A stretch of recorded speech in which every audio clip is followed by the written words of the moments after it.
మోకరించి ప్రభు ముందు మోకరిల ప్రభు నాకు ప్రభు దివ్య ప్రసాదం నాకు ప్రభు స్తుతించు ఆరాధించుకోగలను.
పరిశుద్ధ పరమ దివ్య ప్రసాదములకు పరిశుద్ధ పరమ దివ్య ప్రసాదములకు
దివ్య ప్రసాదమునకు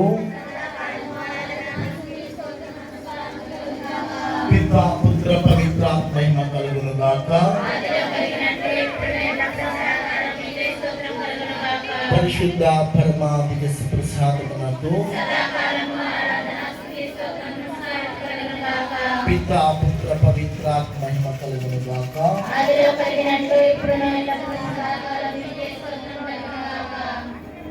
పరిశుద్ధ పరమ దివ్య ప్రసాదమునకు పితా పుత్ర పవిత్రాత్మ మహిమ కలుగును గాక.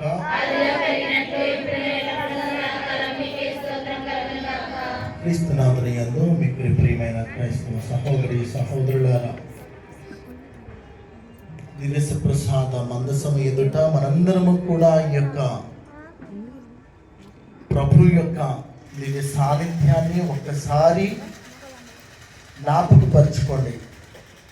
ఈరోజు ప్రభు స్థాపించినటువంటి ఒక దివ్య ప్రసాద స్థాపన యొక్క గొప్ప విశ్వాసము ఏమిటో ఒకసారి ఆత్మ పరిశీలన చేసుకుందాం.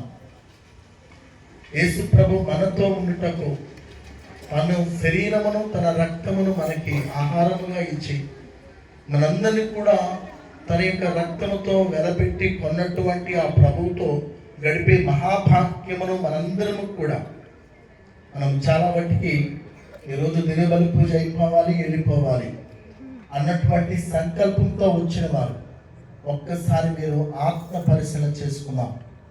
దేవుడు ఈ యొక్క సమయాన్ని తనతో గడపటానికే నిన్ను నన్ను తన ఆత్మన చేర్చుకున్నాడన్న విషయాన్ని మర్చిపోవద్దు. దేవుడు ఈ యొక్క అవకాశము మనకి ఈ సంవత్సరానికి ఇచ్చి ఉన్నారు.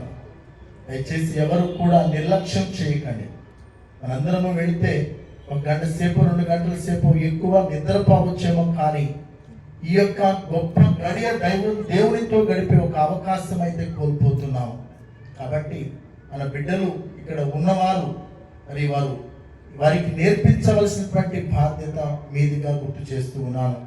కాబట్టి ఈ పరిశుద్ధమైనటువంటి దివిస ప్రసాద ఆరాధనలో మీ వంతైనా కాకపోయినా మీరు మాత్రము తప్పనిసరిగా ప్రభుతో మీ కుటుంబ సమేతంగా గడపటానికి నేను ప్రార్థించకపోయినా దైవ సన్నిధిలో ఉంటానన్నటువంటి ఒక చక్కటి ఆలోచన నిర్ణయం